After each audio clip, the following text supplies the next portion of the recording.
يسوع سوا في السبقة أنا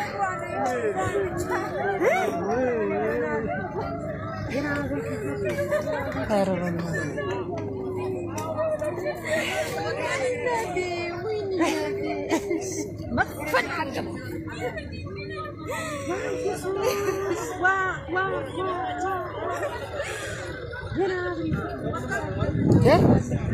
شوفوا رموت ولا قروا بشار اللي قروا بشار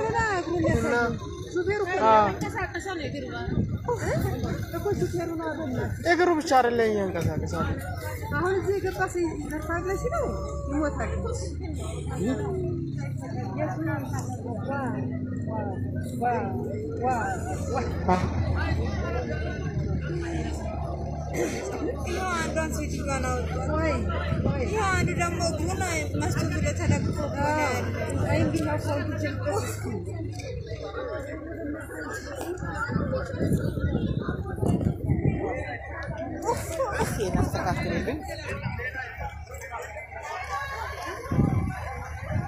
كاميرا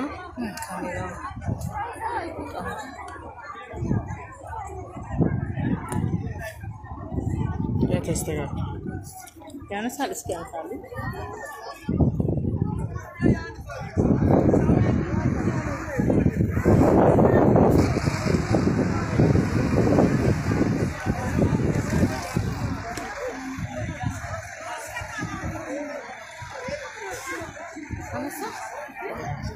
أنا صح؟ ما فيديو إيش فيديو لا أنسى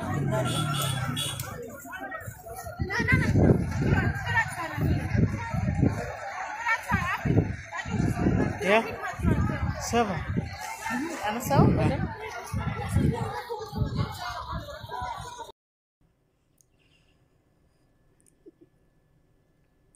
dhugaa dubbachuu fi baay'ee tokko nama gaddisiisa balaa kana waaqayyo nama baasu hedduu nama rifachiisa እንግዲህ baay'ee nama gaddisiisa akkuma argaa jirtanii egaa obboleettiin keenya kun akkuma nama kamiyyuu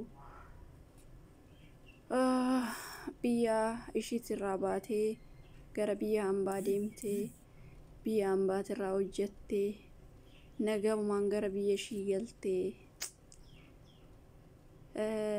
waaqayyoon nyaadhu hin jenneeni odoo ilmoo ishiitiif gaaggaatu odoo yooman ilmootii yaa arga jettu odoon argin akkanatti urufatti reeffi ishii maatii ishiitiif galee dhugaa hedduu onnee nama cabsaa maan jedhee akkan sinitti hin beeku baay'ee tokko nama gaddisiisa dhugaa dubbachuu fi yoo mangala jettee guyyaa lakkoofte እንግዲህ carraan namaa kanumaan duuta jedheeni ilmoo ishiitti sonoon argin ilmoo ishii daa'ima xiqqishuu gattee baate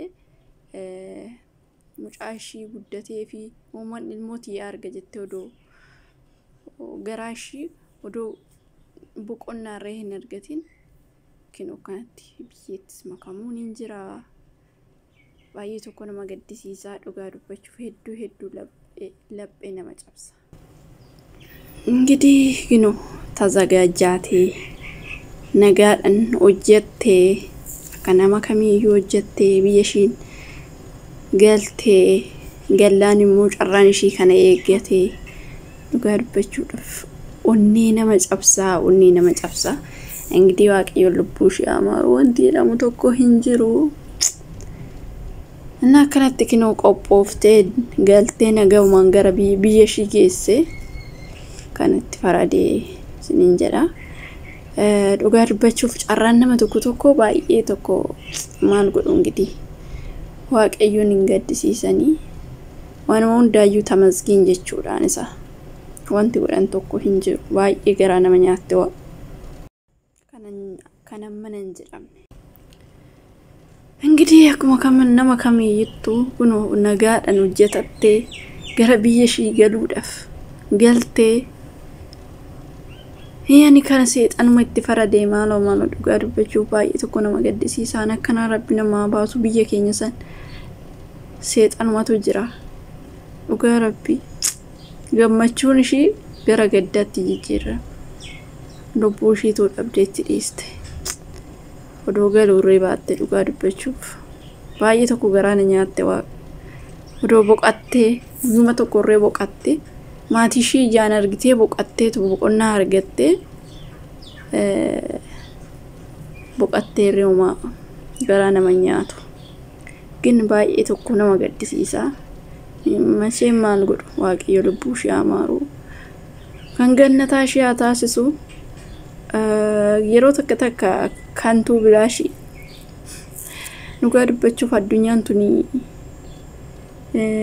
jireenyi biyya lafaa dukkana akkuma jedhanii amma kaa jiraannu hin beeknu isarratti hundummoo kinoo amma jiraata sanitti umurii gabaabduu tanattuyyuu waa meeqa hojjannaa girdiraa meeqa cubbuu meeqa nama wal jibbinaa zeegadhaan wal eenyujennaa እንግዲህ umuruma gabaabduu tanattiyyuu namni kinoo lafa tanarratti wal jibbee wani naafee wajjiniin jiraataa jira. እንግዲህ umuruma qabnu tanatti wal jibbinaa jirra.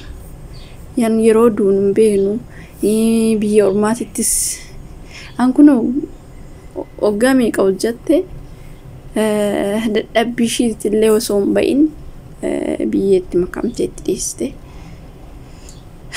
Baay'ee tokko nama gaddisiisa. Namni hunduyyuu ani ishii kun dhugaa rabbii garaa kiyya keessaa na ba'u dide baay'ee tokko na azaazamte baay'ee tokko garaa na nyaatte. Wannan jedhu wallahi dhugaa dubbachuuf. Yaa jireenya biyya lafaa tanuma bakka tanuma amma jiranitti gammachuu ishiitis gammaddee odoo fiixan bahin hafte. Akkuma awwiteetti awwishee odoo galmaan hin geenye. Karoora ishee odoo karoorfatte galmaan hin geenye jalaa hafe ingidiin. Abdii kutuunis gaarii miti. Namni jiru uumiyyuu kan du'e malee na baay'ee tokko nama gaddisiisa. Baay'ee nama azaazasiisa. Hedduu dhugaa dubbachuuf onni nama cabsa. Odoo boqattee odoo boqonnaarree argattee ani xiqqoo ishii maatii ishiitiin wal argitee maatii ishii odoo dharraan ba'in odoo ilmoo ishii waggaa meeqarraa turtee dharraan ba'in kinu hedduu nama gaddisiisa. Ingidihi maal godhu kana waaqayyo lubbuu ishee amaaru nama gannataa ishee haa taasisu. Hedduu nama gaddisiisa. Onni nama cabsaa. Kan akkanaa rabbiin balaa akkanaa rabbi namaa baasu yeroo hunda biyya keenya keessatti yeroo hunda kanuma baqa. Tokko arganii tokko of eeggannoo hin godhu baqa akkana nama lafarraa fixan. Yaa rabbi of eeggannoo hin godhanii tokko argan baqa sun isaan nanuma har'a jiraatanii fiigu malee kan lubbuu namaa balleessanii ilaalanii qarshumaaf fiigu malee duraa duuba ilaalan isaan warri biyya keenya jechuudha. Baay'ee tokko nama gaddisiisa dhugaa dubbachuuf. Takka lamaan qabu namni hedduu baluma akkanaatiin kan dhumaa jiru guyyaa guyyaadhanii ingidihi of eeggannoo godhan. Bakka guyyuma guyyaadhaan gadda baluma makiinaa kan nama lafarraa fixan. Dhugaa hedduu takka garaa nama nyaataa. Baay'ee nama guba. Onni nama haati maalaa jettu laata? Ilmoo ishii dhugaa dubbachuuf maalaa jettu laata?